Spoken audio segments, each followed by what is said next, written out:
At my daughter's wedding, my wife stood up during the reception and announced, "I've decided to start a new life without you." Her boyfriend was sitting with our friends, smirking. Everyone went quiet, staring at me. I didn't break down. I just smiled and said, "Perfect timing, I have something for you too." Then I handed her an envelope and walked out. 5 minutes later, I heard screaming from inside. She'd opened the divorce papers I'd filed months ago, along with photos of her with 3 different men. 3 months before Susan's big day, I'm doing what any normal husband does on a Tuesday night, looking for the phone charger that somehow migrated to my wife's nightstand. Maxine's in the shower, and her phone starts buzzing like crazy. The screen lights up with a name I don't recognize, Jake M, and a preview of a text that made my stomach drop. "Can't wait to hold you again tomorrow night." Now, I'm not the jealous type. Never have been. 22 years of marriage teaches you to pick your battles. But this felt different. I could have confronted her right then. Part of me wanted to. Instead, I did something that probably saved my sanity. I started paying attention. Really paying attention. Over the next week, the signs were everywhere. Late-night work calls that she'd take in the garage. New clothes appearing in her closet, stuff way too young for a 47-year-old accountant, if I'm being honest. She started going to this yoga class that apparently ran until 10 p.m. on Wednesdays. Since when does yoga run that late? But the real kicker was her phone. Maxine used to leave it everywhere: kitchen counter, coffee table, car console. Suddenly, it was glued to her side like a life support system. She'd take it to the bathroom, keep it face down during dinner, and sleep with it under her pillow. That's not normal behavior for someone who used to ask me to check her texts while she was driving. 2 weeks into my amateur detective phase, I hired a private investigator. I know, sounds dramatic. But here's the thing about being betrayed: you need proof, not just gut feelings. Especially when you're planning your daughter's wedding and trying to keep your family together long enough to get her down the aisle. The pie's name was Robert Naomi, and he looked exactly like what you'd expect from someone in his line of work: forgettable face, generic clothes, the kind of guy who could blend into any crowd. Professional, though. Very professional. "Mr. Thompson," he said during our first meeting at a Starbucks 20 minutes from my house, "in my experience, when spouses hire me, they already know what they're going to find. The question is whether you're prepared for the full scope of it." I thought I was. I really did. Robert Naomi delivered his first report 2 weeks later. Maxine wasn't just cheating, she was running a whole parallel life. Jake M was Jake Martinez, a 34-year-old personal trainer at her gym. They'd been seeing each other for 8 months. But wait, there's more. There was also David, a divorced dad from her book club, and someone named Trevor who worked at the dealership where she'd been getting her car serviced way more often than necessary. 3 guys. 3. The photos were, well, they were exactly what you'd expect. Maxine holding hands with Jake outside some restaurant I'd never heard of. Maxine and David getting cozy at a wine bar downtown. Maxine and Trevor in the parking lot of a hotel that definitely wasn't in our neighborhood. But the real gut punch came in the second report. Robert had been following her and documenting her activities through surveillance and public record searches. Turns out, Maxine had been texting her sister Carol about her plans to leave me. Not just leave, she wanted to make a statement about starting her new life. And she'd decided the perfect time to do it would be at Susan's wedding reception. "She wants to maximize the impact," Robert explained, showing me screenshots he'd obtained through a contact who worked with phone carriers. "According to these messages, she believes a public announcement will prevent you from trying to manipulate her into staying with what she calls your guilt trips." I stared at those messages for a long time. 22 years of marriage, and my wife was planning to blow up our family at our daughter's most important day because she thought it would be good theater. That's when I made my decision. See, I could have confronted her. Could have staged my own dramatic intervention, maybe showed up at one of her little rendezvous with evidence in hand. But that would have been about my ego, not about protecting Susan's wedding day. And Maxine was clearly counting on me being too shocked and hurt to respond effectively in public. She was wrong about that. I spent the next 6 weeks preparing. First, I quietly retained the best divorce attorney in town, Patricia Hoffman, who had a reputation for being both thorough and ruthless. She filed the papers immediately but agreed to hold off on serving them until after the wedding. Then I started documenting everything. Bank statements, credit card bills, property records, all the boring stuff that becomes crucial when you're dividing assets. Turns out, Maxine had been spending our money on her boyfriends for months. Dinners, hotel rooms, even a weekend trip to Napa with Jake that she'd told me was a work retreat.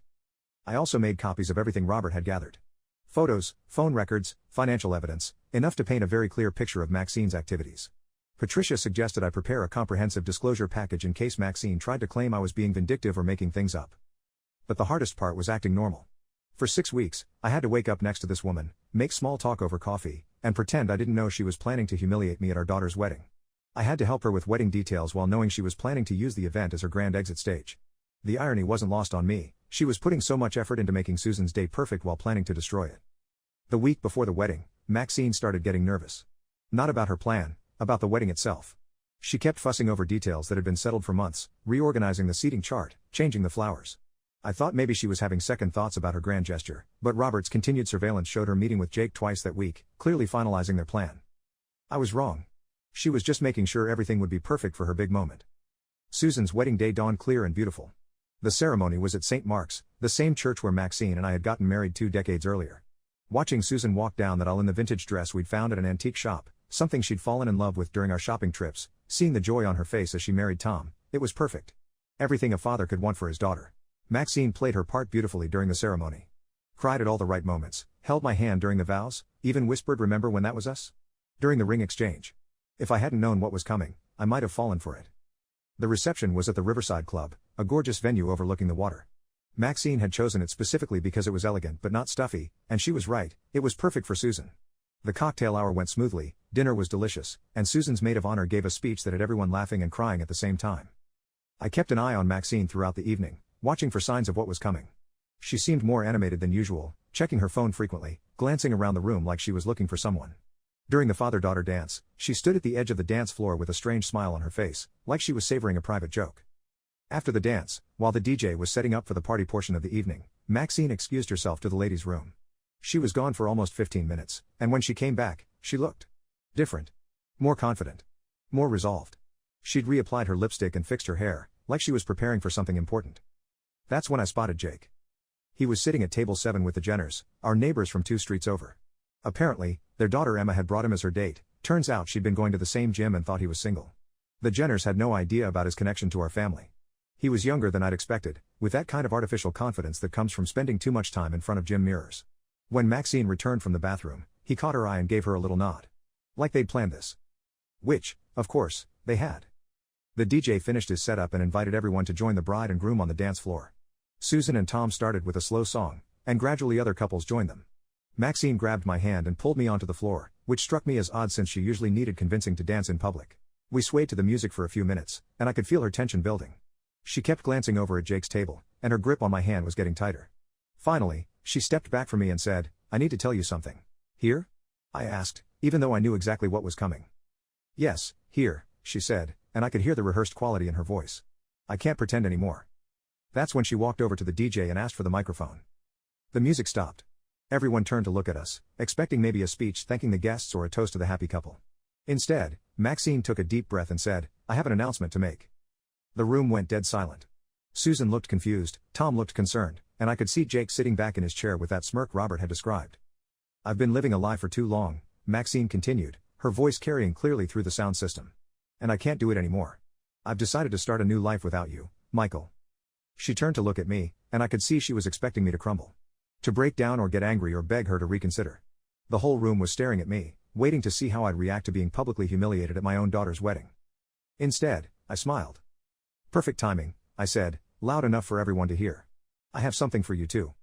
I reached into my jacket pocket and pulled out the envelope I'd been carrying all day. It was thick, manila, and sealed with the law firm's official stamp.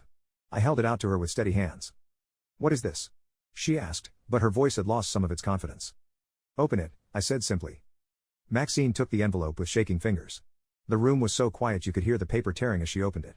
She pulled out the documents, first the divorce papers, then the photographs Robert had taken, then the bank statements showing her spending on her boyfriends. I watched her face change as she realized what she was looking at. The color drained from her cheeks, and her hands started shaking so badly she almost dropped the papers. You knew?" she whispered. "For months," I said calmly. "Did you really think I wouldn't notice that you were dating half the town?" That's when she started screaming. Not angry screaming, panicked, desperate screaming. She yelled at me for spying on her, for ruining everything, for making her look like a fool. But here's the thing about making a public scene, it only works if the audience is on your side. And they weren't. See, Maxine had made one crucial miscalculation. She thought people would see her announcement as brave and empowering. Instead, they saw a woman who had chosen her daughter's wedding day to blow up her family for a 34-year-old personal trainer who was currently trying to disappear into his chair. Susan was crying, but not for the reason Maxine expected. She was crying because her mother had just tried to destroy what should have been the happiest day of her life. Tom was holding her, looking at Maxine like she was something he'd scraped off his shoe. The rest of the guests were in various stages of shock and disgust. Our friends, people who had known Maxine for years, were staring at her with expressions that ranged from disappointment to outright anger. The Jenners were having a heated whispered conversation with Jake, who looked like he wanted to crawl under the table. But the worst part for Maxine was the photographs. In her panic, she'd scattered them across the floor, and now everyone could see them. Pictures of her with Jake, with David, with Trevor. Evidence of months of lies and betrayal, laid out for everyone to see. You planned this, she accused, her voice breaking. You set me up. No, I said quietly. You set yourself up. I just made sure I was ready when you did. And then I walked out. I didn't storm out dramatically or slam any doors. I just walked calmly through the crowd of guests, past the scattered photographs and the woman who had been my wife for 22 years, and out into the night air. Behind me, I could hear Maxine still screaming, Susan crying, and the confused murmur of 100 guests trying to process what they'd just witnessed. But I didn't look back. I got in my car and drove to the hotel where I'd booked a room for the night. Not because I couldn't go home, but because I wanted to be alone to process what had just happened. 22 years of marriage, ended in 5 minutes at my daughter's wedding reception. My phone started ringing almost immediately. Susan called first, crying and apologizing for her mother's behavior. Then Tom called to make sure I was okay. Then my brother, my sister, several of our friends, all of them expressing their shock and support. But the call that surprised me came around midnight. It was Carol, Maxine's sister. Michael? She said when I answered. I need to tell you something. If it's about Maxine's plan, I already knew, I said. Not that, Carol said quietly. About the money. That got my attention. Turns out, Maxine hadn't just been spending our money on her boyfriends. She'd been systematically draining our savings accounts for months, transferring money to a separate account that she'd opened without telling me. Carol knew about it because Maxine had asked her to help set up the account, claiming it was for emergency funds in case I ever became financially controlling. The amount was staggering. Nearly $40,000 from our joint savings, plus another $15,000 from our emergency fund that we'd been building for years. Money that Maxine had been planning to take with her when she started her new life. She was going to leave you with nothing, Carol said, her voice thick with shame. I tried to talk her out of it, but she said you deserved it for holding her back all these years. I thanked Carol for telling me and immediately called Patricia Hoffman, my attorney. Even though it was midnight, she answered on the second ring. I take it the evening went as expected? She asked. Better than expected, I said, and told her about the money. Perfect, Patricia said, and I could hear her making notes. Financial fraud, adultery, and abandonment. She's just made this very easy for us. The next morning, I woke up to 17 missed calls and 43 text messages. Most were from friends expressing support, but several were from Maxine.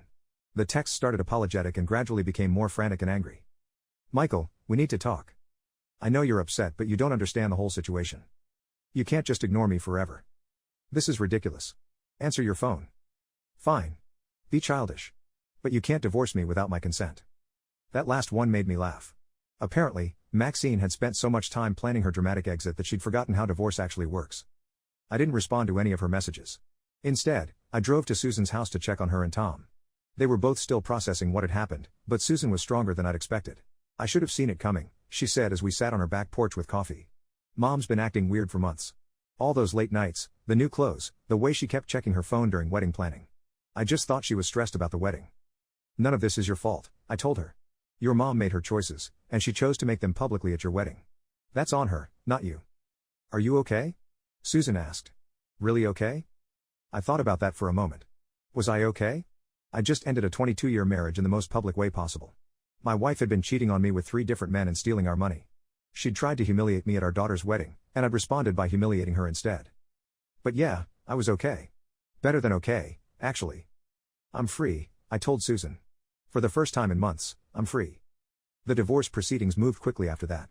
Maxine tried to fight it at first, claiming I'd been emotionally abusive and that her affairs were a response to my controlling behavior. But it's hard to make that case when there are photographs of you cheating with 3 different men and bank records showing you stealing marital assets. Patricia was as good as her reputation suggested. She negotiated a settlement that left Maxine with minimal alimony and me with the house, most of our assets, and full reimbursement for the money she'd stolen. Maxine's attorney, a court-appointed lawyer since she couldn't afford Patricia's fees, advised her to take the deal. Jake disappeared from Maxine's life about 2 weeks after the wedding. Apparently, he hadn't signed up for the drama that came with dating a woman going through a messy divorce.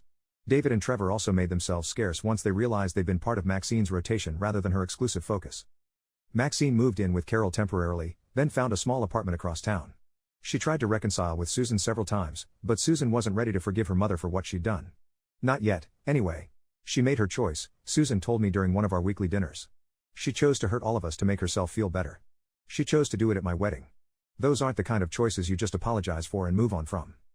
The whole thing was finalized 6 months later. I kept the house, Maxine kept her car and what was left of her dignity, and we both kept our freedom. Looking back now, 2 years later, I realized that Maxine's plan actually worked perfectly, just not the way she intended. She wanted to start a new life without me, and she got exactly that. She's dating someone new now, apparently, a guy she met through online dating who doesn't know about her history of juggling multiple relationships. Me? I'm doing better than I ever expected. I started dating again about a year ago, and I'm seeing someone wonderful, a woman named Jennifer who's also divorced and understands the importance of honesty and communication. We take things slow, and we talk about everything. Susan and Tom are doing great. They bought a house, adopted a dog, and are talking about kids. Susan and I have dinner every week, and she's slowly rebuilding her relationship with Maxine. I don't interfere with that. Susan's an adult, and she can make her own choices about her mother. But here's the thing that still amazes me. People remember Maxine's announcement, but they remember my response even more. I've had dozens of people tell me how impressed they were with how I handled it. Not because I embarrassed Maxine, but because I stayed calm and dignified in an impossible situation. You turned her moment into your moment, my brother told me a few weeks after the wedding. And you did it without losing your dignity or hurting anyone who didn't deserve it. That's the thing about revenge, the best kind isn't about hurting someone back. It's about protecting yourself and the people you love, and letting the consequences of someone else's actions speak for themselves. Maxine wanted to humiliate me at Susan's wedding. Instead, she humiliated herself, lost her family, and handed me everything I needed to move on with my life. She planned the perfect revenge story, she just cast herself as the wrong character. The funny thing is, I still get asked about that night all the time. Just last month, I ran into the Jenners at the grocery store, you remember them, Jake's unwitting accomplices from table 7. Mrs. Jenner practically cornered me in the cereal aisle. Michael, she said, looking around like she was about to share state secrets, I have to ask, how did you stay so calm that night? If my husband had pulled what Maxine pulled, I would have thrown something. I told her the truth, I'd had months to prepare, emotionally and practically. By the time Maxine made her announcement, I'd already done my grieving for the marriage. I'd already accepted that the woman I'd married 22 years earlier was gone, replaced by someone I didn't recognize. But there's another reason I stayed calm that night, something I haven't told many people. About an hour before the reception, I was in the men's room at the venue, trying to psych myself up for what I knew was coming. An older gentleman, had to be in his 70s, was washing his hands at the sink next to me. Beautiful wedding, he said conversationally. Thanks, I replied. My daughter. Ah, he nodded knowingly. Best day of her life, probably. Worst day for your wallet, I bet, he chuckled, then looked at me more seriously. You look like a man carrying the weight of the world. Wedding stress? I almost brushed him off with a polite yeah, just tired. But something about his kind eyes made me honest. Something like that, I said. Just preparing for some difficult news tonight. He studied my face for a moment, then said something I'll never forget. Son, I've been married 53 years, buried 2 wives, and learned one thing for certain, grace under pressure isn't about being strong. It's about being prepared to let go of what's already gone. I never saw him again after that night, and I still don't know who he was. But his words kept echoing in my head during Maxine's announcement. What's already gone? She was already gone, had been for months. I was just finally letting everyone else see it. The other thing people don't realize is how much detective work actually goes into something like this. Robert, my pie, didn't just take pictures and write reports. He created a timeline, cross-referenced credit card statements with Maxine's alleged whereabouts, even tracked her gym visits to see how often she was actually working out versus meeting Jake. Your wife is surprisingly methodical for someone having 3 affairs, he told me during one of our meetings. Most people in her situation get sloppy, start making mistakes. Maxine kept detailed calendars, had different phones for different guys, even created fake work events to explain her absences. If she'd put this much effort into her marriage, you probably wouldn't be here. That stung, but he was right. Maxine had treated her affairs like a part-time job, complete with scheduling and logistics. Meanwhile, she'd treated our marriage like an afterthought. The aftermath was messier than I've made it sound, too. Maxine didn't just disappear quietly into her new life. She spent weeks calling our mutual friends, trying to spin the story in her favor. She told people I'd been distant and cold for years, that she'd tried to save our marriage but I was emotionally unavailable. She even claimed the money she'd taken was compensation for years of unpaid emotional labor. Some people bought it, at least initially. The human tendency is to assume there are 2 sides to every story, and Maxine was convincing when she wanted to be. But the photos were hard to argue with, and the financial records were even harder. You can't claim emotional neglect drove you to steal $15,000 from your family's emergency fund. The hardest part wasn't Maxine's attempts at reputation management, though. It was watching Susan navigate the aftermath. For months, she blamed herself for not seeing the signs, for not somehow preventing the whole disaster. She went to therapy, which helped, but she also started planning her future with a hypervigilance about relationship red flags that broke my heart. I keep analyzing everything Tom does, she told me about 6 months after the wedding. Like, if he's 5 minutes late coming home, part of me wonders if he's starting down mom's path. I know it's not fair to him, but I can't help it. That's the real damage Maxine did, not just to our marriage, but to our daughter's ability to trust. Susan's working through it, and Tom's been incredibly patient, but those scars are going to last longer than any of the financial or legal consequences. But here's something unexpectedly positive that came out of all this. I learned I'm stronger than I thought I was. Not just emotionally, but practically. I'd been married for so long that I'd forgotten how to be just myself, without considering someone else's needs and opinions in every decision. Now I eat dinner when I'm hungry, not when someone else thinks it's dinner time. I watch whatever I want on TV. I bought a motorcycle, something Maxine had vetoed for 20 years because it was too dangerous. I'm taking a photography class, learning Spanish, and planning a trip to Ireland that I've been talking about since I was 30. Jennifer likes to joke that she's dating the upgraded version of me. Maxine didn't know what she had, she told me recently. Her loss is definitely my gain. And honestly, I think she's right. Maxine wanted a new life without me, and in trying to get it, she gave me a new life without her. Sometimes the best revenge is just living well.